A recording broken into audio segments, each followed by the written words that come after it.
Hello, everyone. I'm Dr. Basil Considine. I'm here from the ACU Online Writing Center. I'm here with my colleagues, Julie Johnson-Archer and Dr. Tanya Vetter, and today we are doing Writing About Self-Assessments, Learning Modalities, and Character Strengths.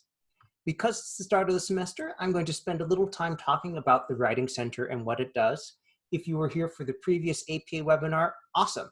If you weren't here for the APA webinar and you're wondering how do you get that, well, I have a slide that will direct you to a recording for that.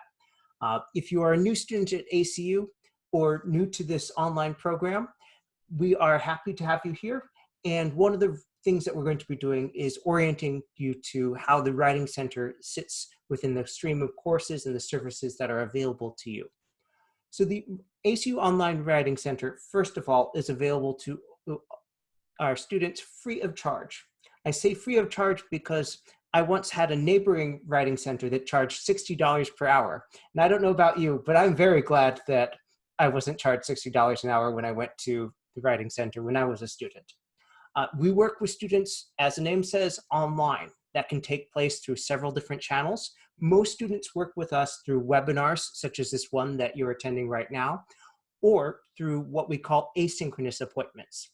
An asynchronous appointment is when you send us your paper and we send you feedback, generally within 24 hours.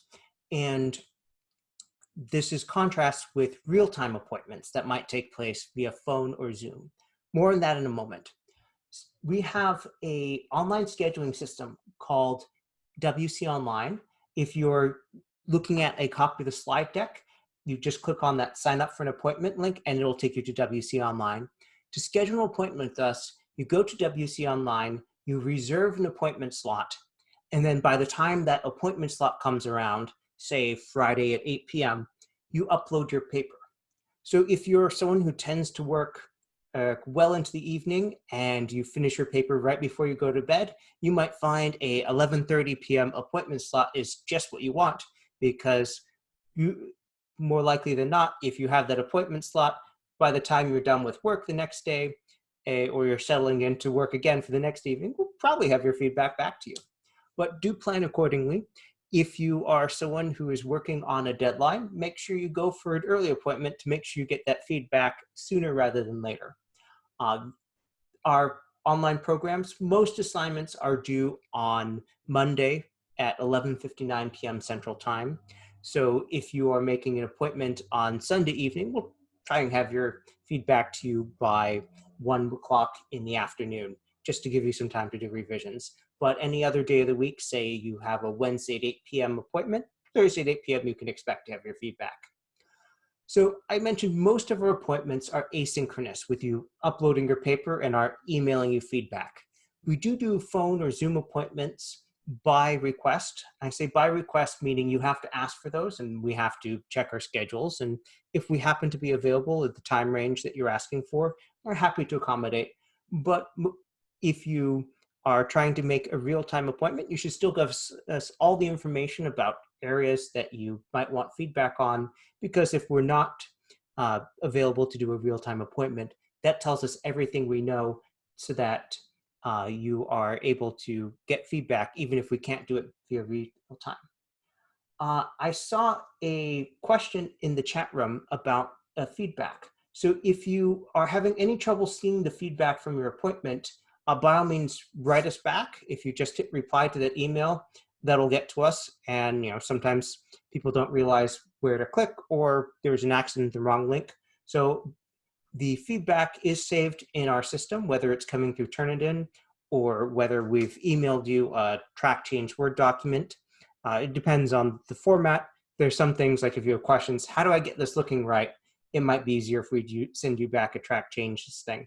So if you have any trouble seeing the feedback, yes, by all means, contact us and we can get you hooked up with seeing that feedback. And if you have an active issue there, go ahead and please send me your email address and we'll follow up after this session.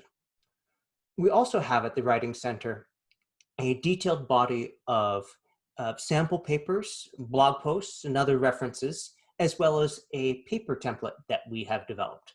So if you are a new student at ACU and this is your first time writing in APA, don't worry. our template will do much of the feedback for you. One last thing about that past feedback thing. I have had students write me literally months afterwards. Usually they were working on a major milestone for their dissertation or their DMP project, went on vacation for a month, life happened, and then 3 months later they're asking, "Hi, can I get my feedback on that again? I deleted the email." And yes, we can actually get that for you. So ask away. All right, again, the appointment process begins with scheduling an appointment through WC Online, uploading the paper by the time your appointment comes around. So if you schedule a, let's say, 10 p.m. on Friday appointment, and just by 10 p.m., upload that. If you're running a little bit late, I personally don't mind if you just send an email saying, "Hi, it'll be up in a half hour. I'm just proofreading now." That's fine. But you know, if it's looking like it'll be a day late, you might just want to make another appointment and cancel the existing one to let someone else have that slot. So you schedule the appointment, upload your paper by the time the appointment comes around, and then you'll get feedback from us in usually less than 24 hours. Depends on the time of the semester. If you were to be submitting a paper draft this week, chances are we could get back to you very quickly. If you're submitting the paper right in the middle of final season, the day before it's due, there'll probably some other people that same situation, but we try and get things back to you as quickly as possible. Some things that you might be interested coming up. If you're in one of our doctoral programs or master's programs, chances are you're going to be writing a literature review as part of your studies. And one of the things that you'll be doing at getting there is writing an article critique where you discuss an article. And perhaps for our doctoral students, you'll also have to write an annotated bibliography in the middle. So we have a webinar about that, about the different expectations that go for each of these genres: article critique, annotated bibliography, and literature review. We have a webinar about that coming up on Saturday. Next Tuesday, we have, oh, I'm sorry, this schedule is slightly out of order. That is my error. I think I copy and pasted that wrong. I will get that fixed on the deck that we send out. Coming up, we have next week, next Tuesday, we have writing a film analysis and a live edit dissertation session. And then on Saturday, 2 Saturdays from now, we have the article critique to lit review. My apologies. Our main objectives today are to do 3 things: to help you understand how to write about yourself in APA style, to develop a strong understanding of how to write about and cite self-assessments. And in particular, we will look at the COMM 586 Learning Modality assignment. Now, if you are in this class right now and you're saying, well, I'm not in COMM 586, I'm in, say, Leadership 714, great. This will still be relevant to you. Only at the last portion, when we're looking at the specifics, you'll find that, oh, that's not an assignment that I will happen to be taking, but the basic principles will apply. So don't go anywhere next. So I do encourage questions throughout this process. So if you have a question, the best thing to do is just ask it right away. Just type in the chat room and either myself or one of my colleagues will respond to you. If I am fielding a question, it might take me a moment as I finish that slide and come to a good pausing point, but I do check that chat room and ask away. If you have a question that you don't want to ask publicly for any reason, you can send me a private chat and then I will anonymously answer your question. So we're going to start with talking about how to write about yourself in APA style. Now, something that is very helpful to know, and is especially important if you were last in school, say in the early mid-2000s, is that APA 7th edition allows you to use personal pronouns, words like I and my, to identify what you are doing, what you are thinking, what you know. APA 6th edition and APA 7th had this change made because the creators of APA, the APA style editors, realized that there were just cases where it's helpful to be able to say, I did that. this is my experience I'm describing, and I am the person doing these interviews. So you can absolutely use them to clarify who did what and to point out when you are discussing your own beliefs. Now, you'll probably have some professors who caution you against the overuse of I statements. And overusing I statements is discouraged because it gets distracting. If you have a whole paragraph that says, I this, I that, it just sounds repetitious, and it's probably taking attention away from the things that you are trying to get your reader to focus on. So that's why you'll sometimes get advice saying, oh, if the first sentence starts with I, we know, all right, you are doing these actions, and then you can change some of the other sentences to use passive voice. So I conducted all parts of the data collection. The participants were interviewed. The paperwork was processed. If those are the second and third sentences after the first one says, I did all the work, all right, we know you're doing all the work, and so you can then focus on the things that were done instead of I. The world doesn't have to be centered around me. So some examples of what it looks like when you're writing about yourself in APA 7th edition. Let's talk about describing your actions. After reviewing my results from the Clifton Strengths Online Talent Assessment, Gallup N period, D period, I strongly disagree with my results. Or I strongly disagree with this part of my results. Now, if we look at the sentence, we'll see that it has two uses of personal pronouns. The my to say whose results we're talking about. Great, no problem with that. And then I strongly disagree saying, oh, there's this thought, it is mine, it is coming from me. If you're wondering why Clifton Strengths Online Talent Assessment is capitalized, that's because it's a survey, and surveys are capitalized in APA style using title case. And if you're wondering why that citation, Gallup N period, D period is there, it's there to identify, oh, wondering where to get more information on that? Look in my references for the one with the author being Gallup, and N period, D period, non datum. That's the abbreviation for non datum, which means without a date. So usually that comes up when there's a website and there's no date on it. If you're in the leadership program at the master's or doctoral level, you might see this one come up. Another way that you might describe your actions would be to say, I told my supervisor that. And that just tells us directly who we're talking about. You did the action, and who you're telling this to? Your supervisor. Great.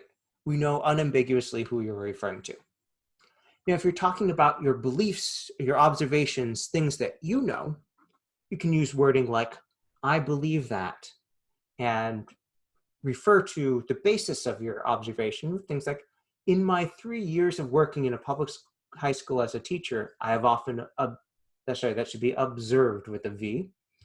This is a reminder to everyone to proofread and to check your work because mistakes and typos happen to all of us. I've often observed. So if you start out with, in my 3 years of working in a public high school as a teacher, your reader gets a sense of, oh, this is the relevant experience that you're telling them, where it's coming from. And then you make your statement, I have often observed. And if you were to change the order, I have often observed this in my 3 years of working in a public high school as a teacher. It's not that your reader doesn't get all the key information, but it's not arriving in as helpful an order. So you'll often find that to answer certain questions, it's helpful to give information like this up front because it changes how your reader refers to it. You might also, if you've already told them, oh, I'm a teacher with 50 years of experience, you might also use a shorter version like in my professional experience. So take note of when you are writing about yourself, you won't be giving formal citations, you won't be giving parenthetical citations for your own beliefs and actions unless they've been published. Now, there are some cases where our graduate students have written and published articles that they are referring to. For that, I would say check with your professor because sometimes they allow that and sometimes they don't. But most of the time when you're writing about your own beliefs and actions, you're talking about the thoughts that are in your head, that are in your experience, but are not published for everyone to be able to retrieve and access. So if it's something that someone told you, you cite that as a personal communication, such as, my neighbor Sheila Smith, personal communication, August 23rd, 2020, provided feedback on my test results. Personal communications don't go in your reference list. They just get cited in text, as you see here. And it has two forms. There's when you've listed their name in the body of the sentence, my neighbor Sheila Smith, parentheses, personal communication. And there's another term when you are just attributing the information, but you're not talking about that person who gave you the communication in the main sentence. That's the second example. Only 40% of applicants received the award this term, parentheses, S. Smith, personal communication, August 23rd, 2020. In all cases, we need the person's last name, we need that it's a personal communication, and we need the full date, month, day, and year, in that order. Now, in the first example, I could have just said, my neighbor Smith. But that would have left out some confusion of whether that was their first name or their last name. So I recommend, if you're naming them in the body of the sentence, give the full name. And if you are just citing them parenthetically, then make sure you include that first initial and the last name. Now, personal communications, again, they don't show up in the reference section because they are what we call non-retrievable remarks. Other people can't normally read or watch or listen to them. A personal communication could be someone just telling you verbally, it could be a phone call, it could be an email, a private message of some sort. But again, the idea is it's something someone told you personally, but not something that you can just go to the library or go on the internet and access. If it was posted in, say, a public blog, that's a different matter. Then it is considered published, then you would have a reference entry.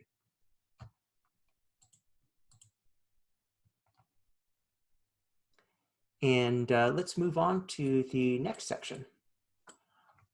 Learning objective number 2, understanding how to write about and cite self-assessments.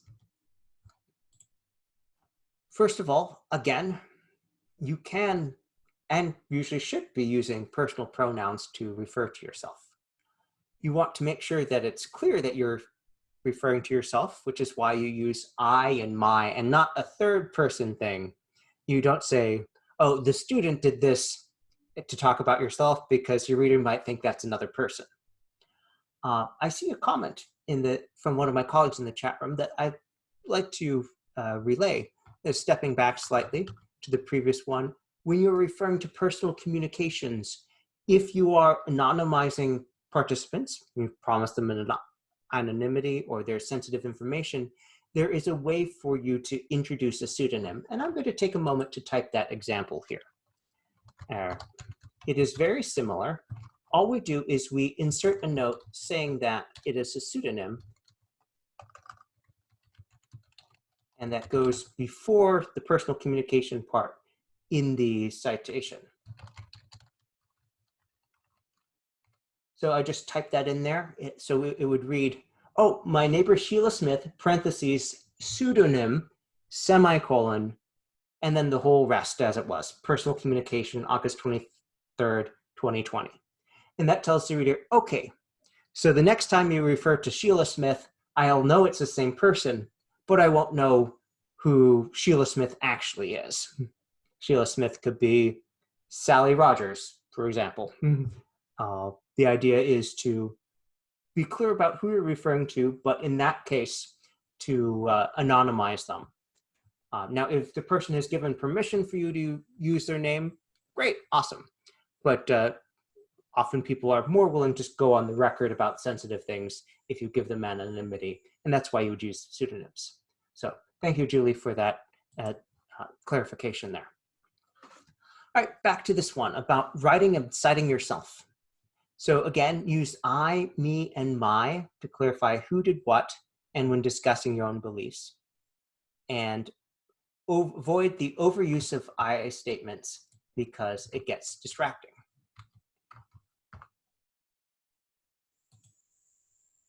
Now, the repetition, one of the things I tell people who are new to the idea of using the I statements is to just go back as a final step when you're proofreading and look at a paragraph and see, okay, how many sentences are there? How many I statements are there? So if you have 5 sentences and all of them start with I statements, you probably want to change them after the first one. If you have 5 sentences and 2 or 3 of them start, okay, that's not too bad. If you have 5 sentences and they're all in passive voice and there's no sentence saying who did the action, that's too much passive voice. So somewhere in the middle, good. So some basic rules. Are you the source? If so, identify yourself as a source using those personal pronouns, such as, I was surprised that this thing was one of my signature strengths, but after considering this, you might also, if you are describing your guessing about that, you could say, before taking the survey, I predicted that one of my signature strengths would be blah. Next question. Is another person the source, but the information isn't published and thus it's not retrievable by other people? If so, then you want to cite that as a personal communication. For example, my coworker John agreed to provide feedback. John, parentheses, J. Pierre Jameson, comma, personal communication, September 1, 2019, stated that I was. Now you might ask, and why am I not citing the first sentence there as a personal communication? Well, that's not actually reporting anything that he said to me besides, okay, he said, yes, I'll provide feedback. So the first one is a very simple statement. The second is giving the details, and that thus it's unpacking the first one, and that's where we want to have that citation to clarify, okay, who John exactly is as the source of this information in the second sentence. Now, the third case, and again, proofread, run spell check, because you'll see that there's a typo here in the first line. Is the source something that is published and thus retrievable by others? Well, if it is, that means we're going to do the normal APA thing and we'll have an author date citation and include a reference entry as well. So in these examples, you'll see the 2 common forms of an author date citation. First is it's all in parentheses, and the second is the way that we would use it, for example, in a single phrase. Rashida Nanjum, parentheses 2014, said blah. And how would you format that for a reference entry? Well, we've got that example here. And if you're in Leadership 714, pay attention because you actually will be citing this very source in some of your assignments. Same thing for people in 658. So ways to use VIA character strengths. Well, if we are talking about those strengths, then we need to be able to refer to this article.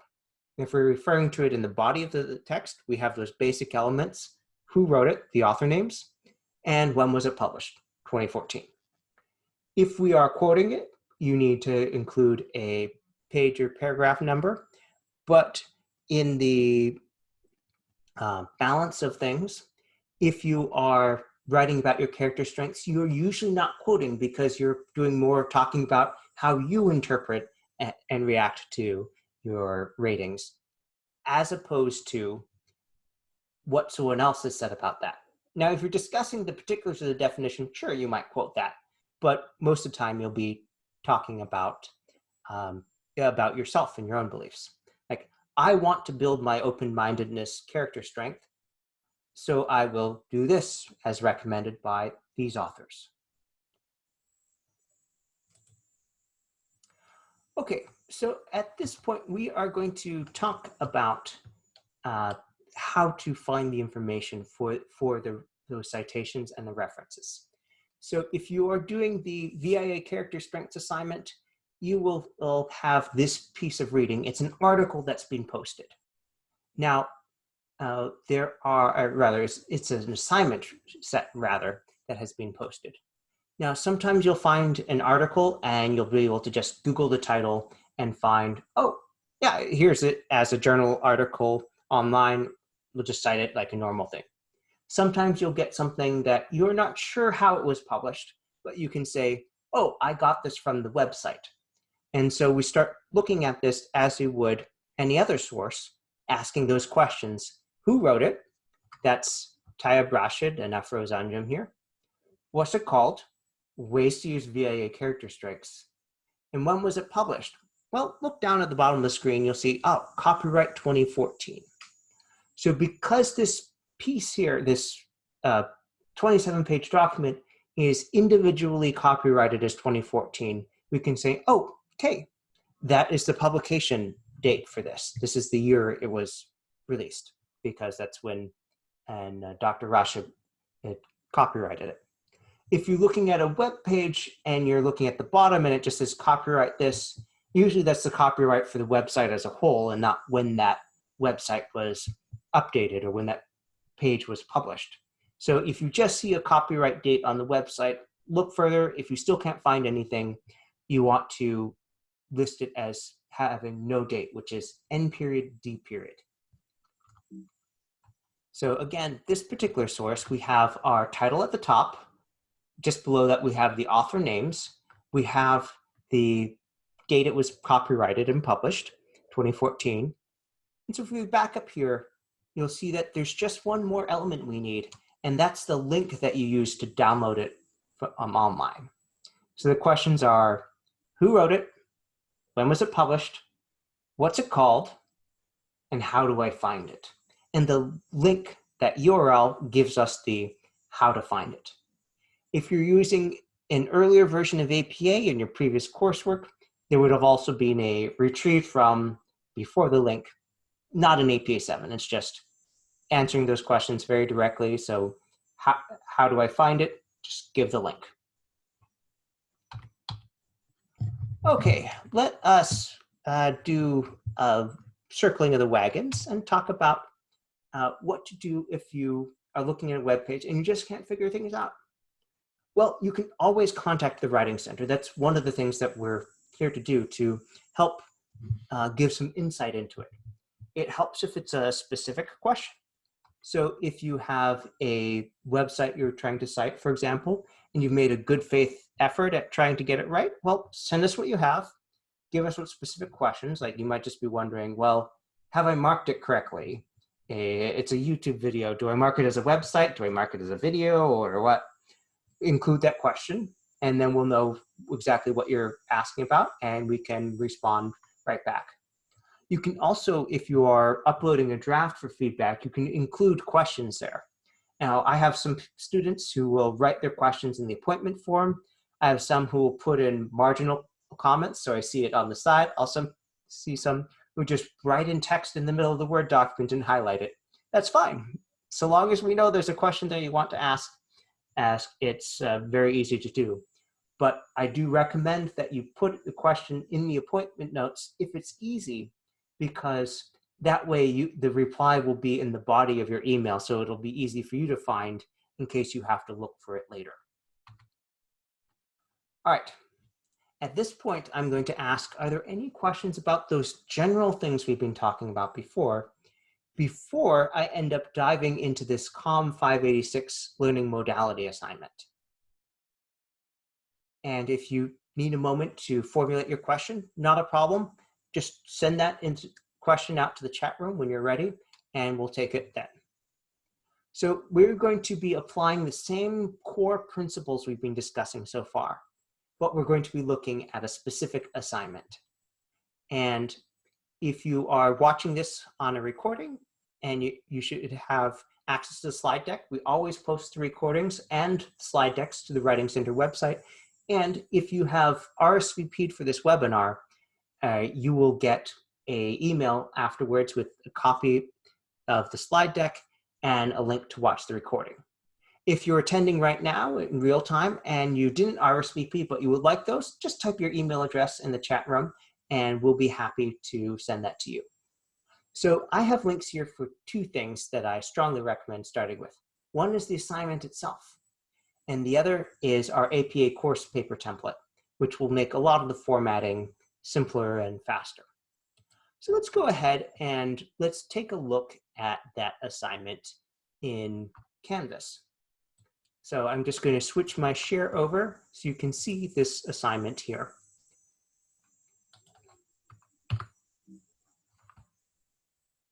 All right, you should now see that I am sharing my web browser.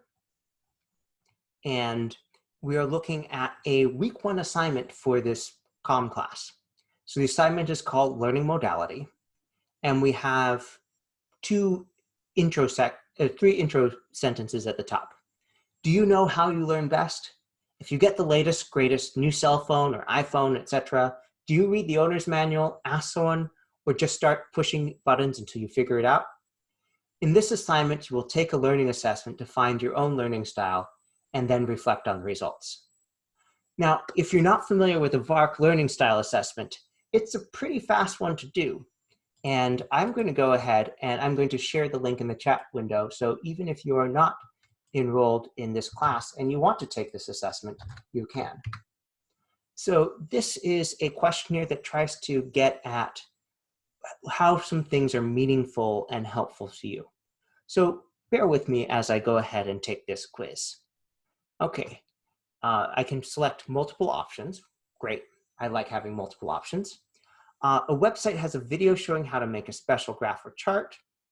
I would learn most from, I'm going to go with watching the actions. I'm a tactile learner. If I see something doing, especially if I do it myself, that makes me remember things better than the others. When learning from the internet, I like video and written descriptions. For board games, I will like to watch around before I play. Communication, all of these are important for me. And I'll just go ahead and answer these other ones fast. If you want to take this assessment on your own, great. Hey, you'll have a couple minutes to do this as I finish filling out my responses here and discuss the questionnaire as a whole.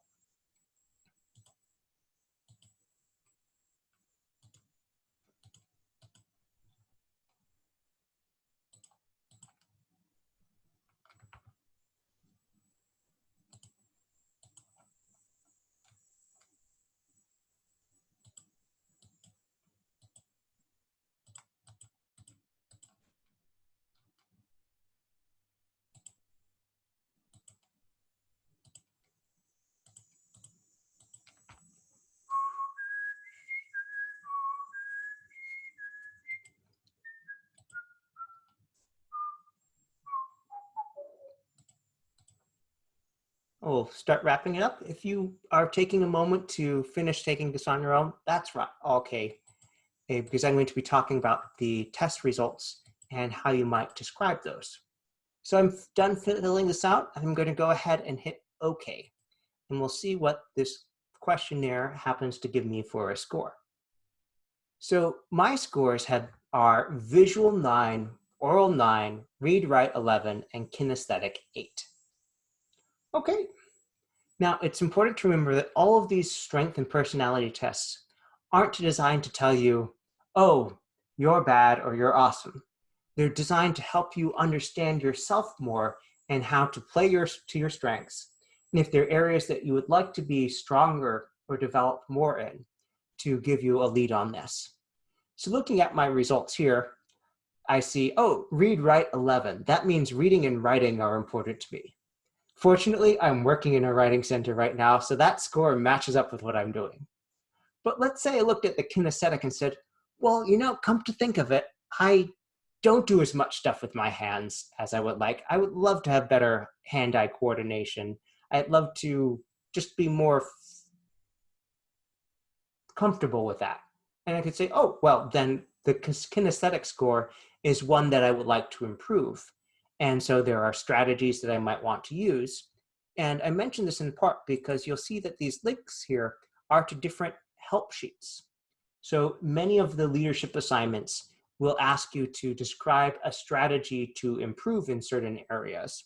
So if I was going to be writing about wanting to improve my kinesthetic strengths, well, here is a source that I can not only read, but I should be citing.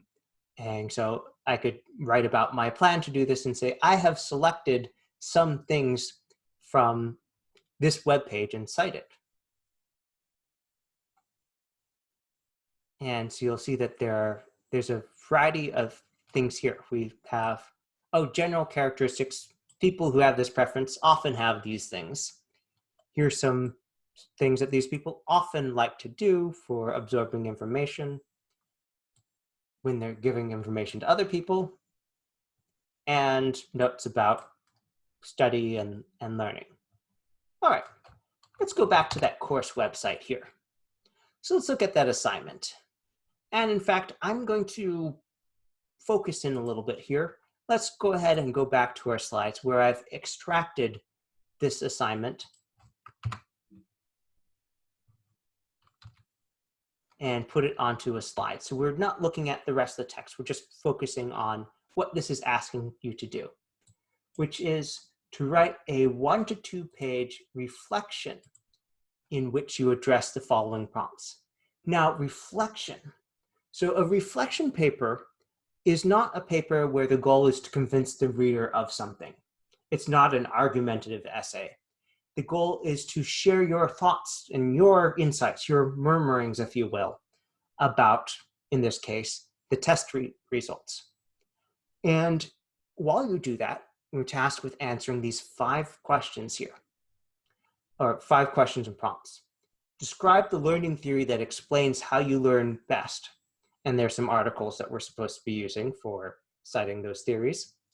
According to the VARK assessment, what is your learning style?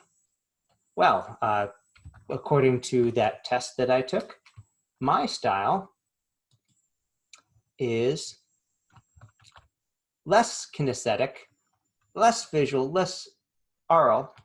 They have in fact given a code here, multimodal, VARK. So multimodal meaning I've got a mix of things. Even though read-write is stronger than the others, it's still a fair mix. There aren't too many points difference. It's only 2 points up from visual and oral, and kinesthetic is only 1 point down from visual and oral. So multimodal, great. If I'm going to say, what's my learning style? The answer is multimodal, or multimodal according to the VARK system. All right, what else are we being asked? What does much of the research say about the learning style accommodation? Well, we're going to have to look at that paper to answer that one, but I know that this should start out with something along the lines of so-and-so said that this learning style has blah, or people with this learning style benefit from this thing. 4th prompt, based on the above research, how accurate do you, and if you're wondering, and is that a typo I made? No, actually that's a typo in the assignment instructions. So again, a reminder to all of us that we benefit from another set of eyes and proofreading. And do remember to run spell check, and do remember to look at it with your own eyes before the assignment. So that should read, how accurate do you believe this assessment is of your learning styles? Well, in my case, I'll say, yes, I do believe this is fairly accurate. I am strongly text-driven, and it's not that I can't learn in the other ones, but I lean in some directions. And then this last one, what are the benefits and obstacles of these learning styles? Okay, so I've got 5 prompts to answer, and the instructor included some specifications here. I'm actually going to flip back to my web browser to show you what this looks like in Canvas.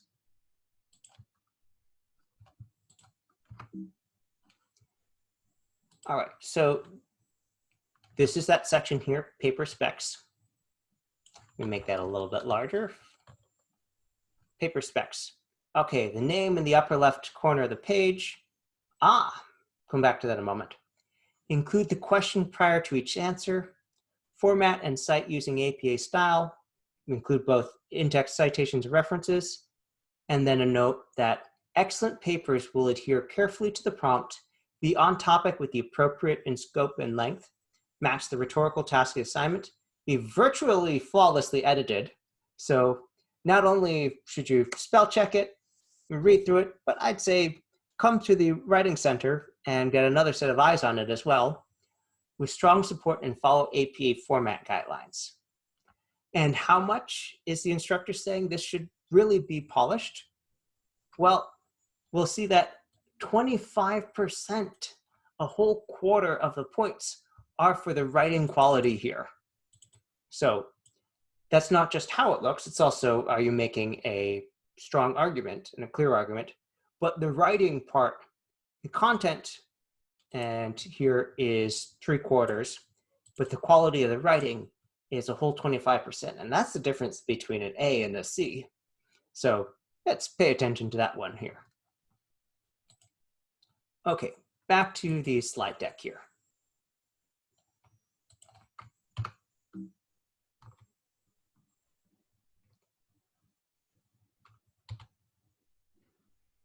All right, now because APA style is so important, I am including here a slide to our APA 7th edition webinar. You can access the recording immediately by opening that first link, or download the slide deck to go through it at your own pace if you'd like. And if you attended the one right before this webinar, great, you're on top of it. So there are a couple things we're going to have to do in this assignment. First of all, we're going to need to cite the assessment itself. And we're going to ask those same questions I was talking about earlier. Who wrote it? When was it published? What is it called? And how do you find it? Well, in this case, the assessment is who wrote it is VARK Learning Limited. That's the name of the company that claims authorship.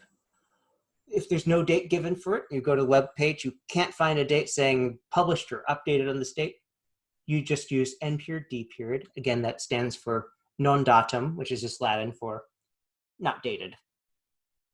What's it called? This happens to be called the VARK Questionnaire version 8.01.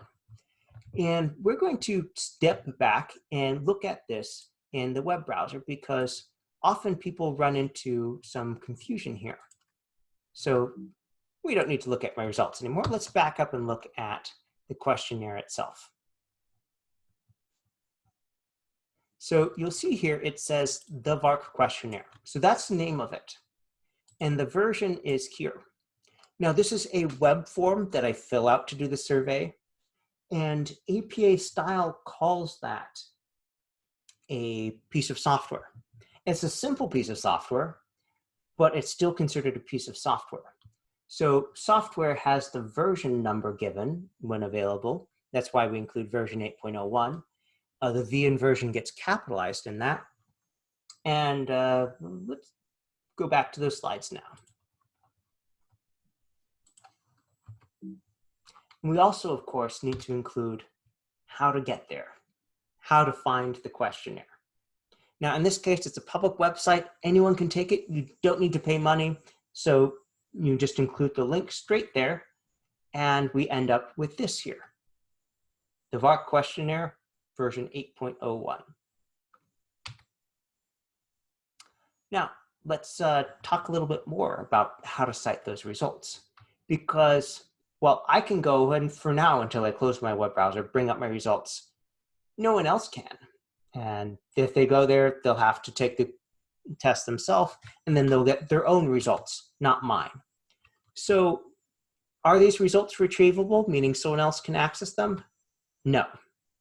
That means we're going to refer to them in text, but we're not going to include a parenthetical citation or reference for my results.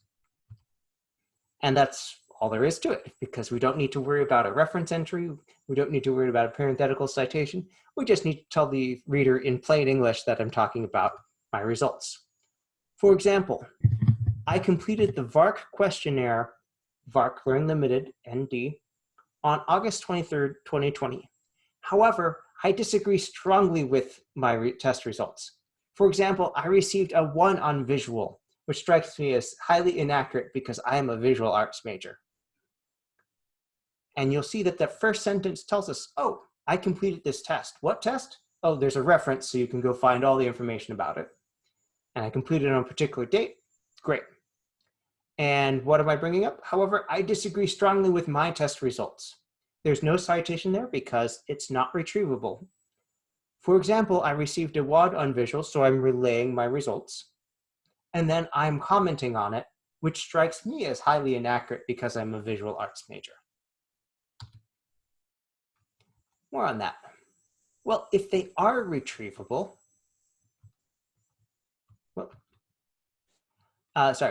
if we are citing the related literature, and this assignment links out to related literature, we want to, again, ask ourselves those 4 questions.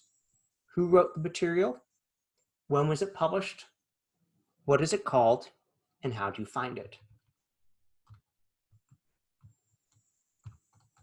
So if that related material happens to be the survey, great.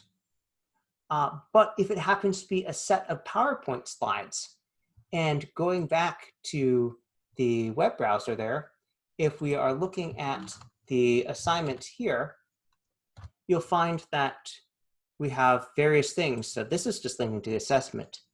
This is linking to a PowerPoint slide deck.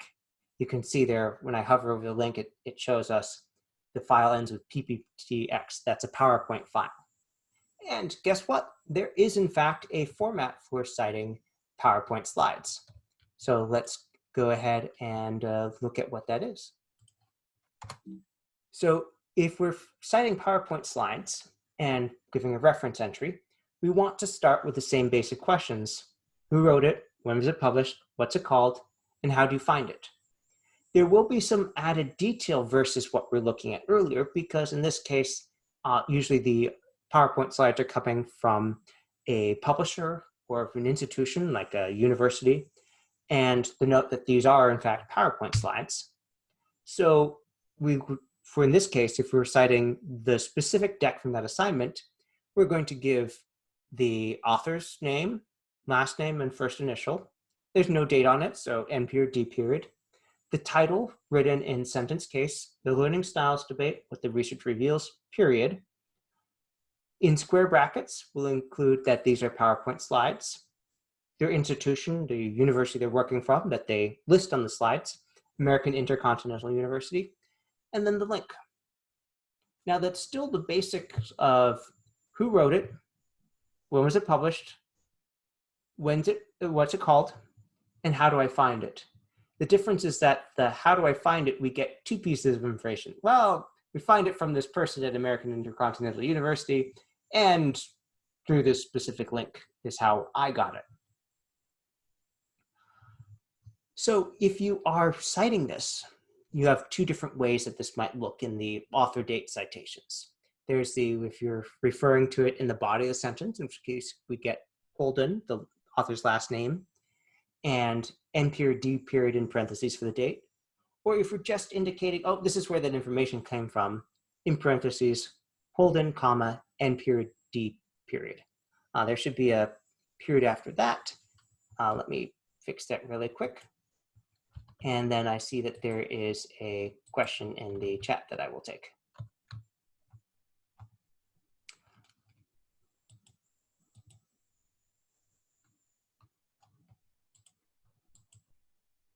Oh, sorry, the question was a comment from my colleague referring to an online resource. Thank you, Julie. So when you are dealing with a source that is informally published, which is to say, not something that someone else can retrieve easily, it's important to clarify how it is, because what sometimes happens in research is that someone cites a conference paper that they went to see, or something that someone else handed them. And so other researchers who are retracing the author's steps can see, oh, so this is someone named Holden at American Intercontinental University. Let me go ahead, find their email address, and email them. And that's all they need to complete the bridge. So even though it wasn't formally published in the sense of out for sale or on a publicly searchable website, between the link here, which is good for people at ACU, and the institutional name, which other people can use to track this author down, that is enough to find the source. And that's why we have both of them here. So this concludes the main part of our presentation. Right now, I see we have a couple minutes left. So what I'm going to do is show you something regarding the APA course paper template. And as I'm doing that, I encourage you to ask questions because it is, as we say, open season on questions now. So while I'm getting that set, just think about, are there any questions about things I've talked about so far, or things that you would like to have me talk about that I've not gotten to yet? And then we'll take a quick look at that APA course paper template and how you might start filling that in.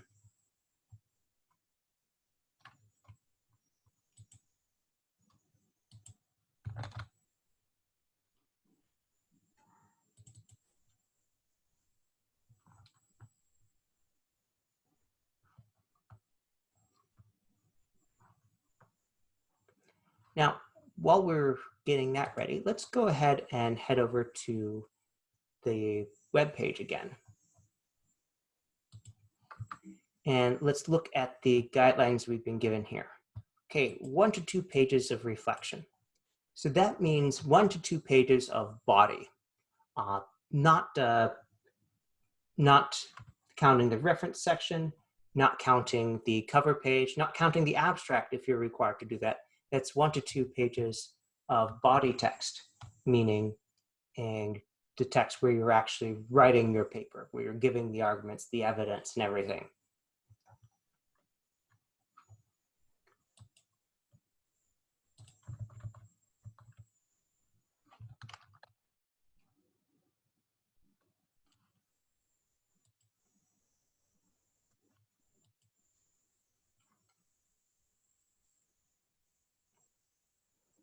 I had a privately messaged question to me about how to refer to a different system.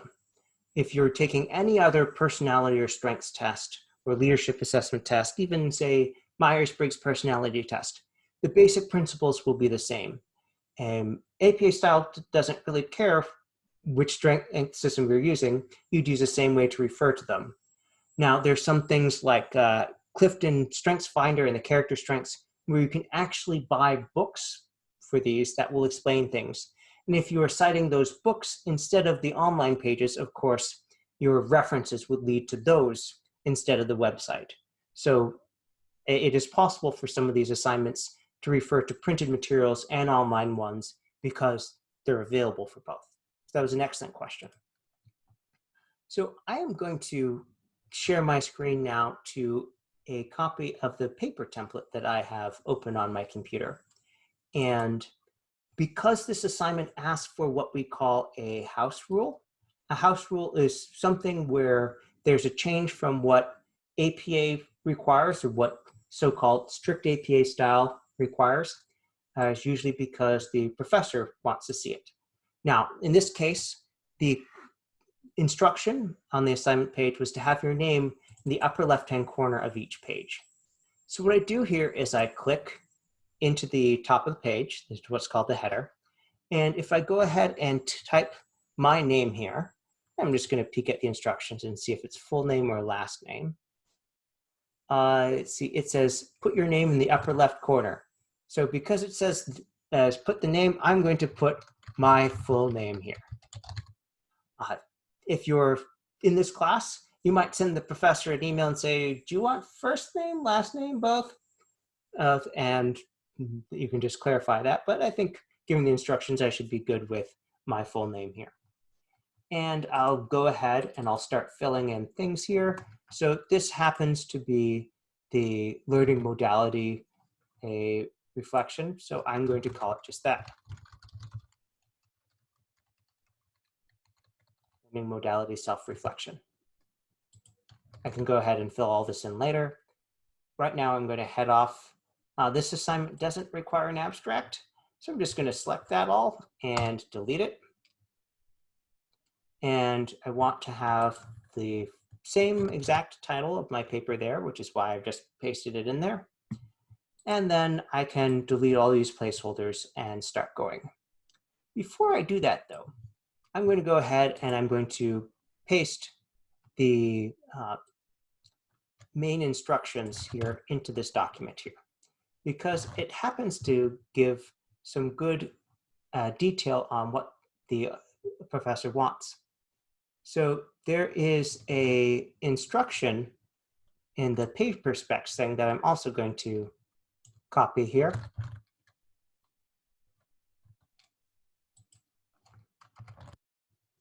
In this case, we got this, so I'm going to just cross it out so I know I've done it. Include the question prior to each answer. Oh, the professor wants me to have each of these questions before I answer it. All right, so that tells me right away, I'm just going to take this and I'm going to paste it in there.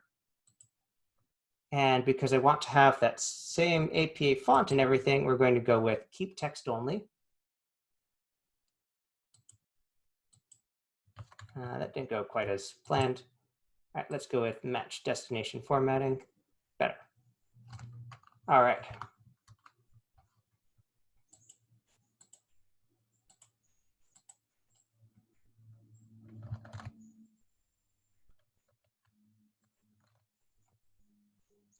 There we go. So we have question number 1. I'm just going to delete all this other stuff.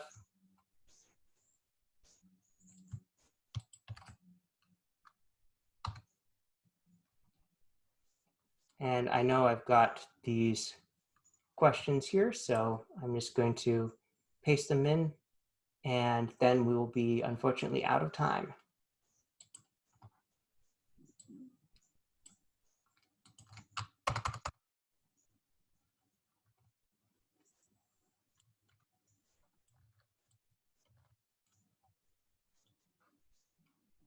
All right, so each of these, I'm going to take the bullet formatting off.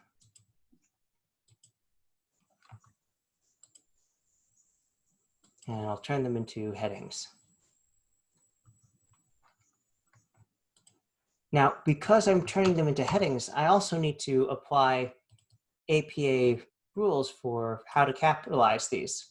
So a level 1 heading, or actually all of your headings in APA style should use what's called title case, which means any important word, like a verb, an adjective, an adverb, a noun, a pronoun, gets the first letter capitalized, as well as any word with 4 or more letters.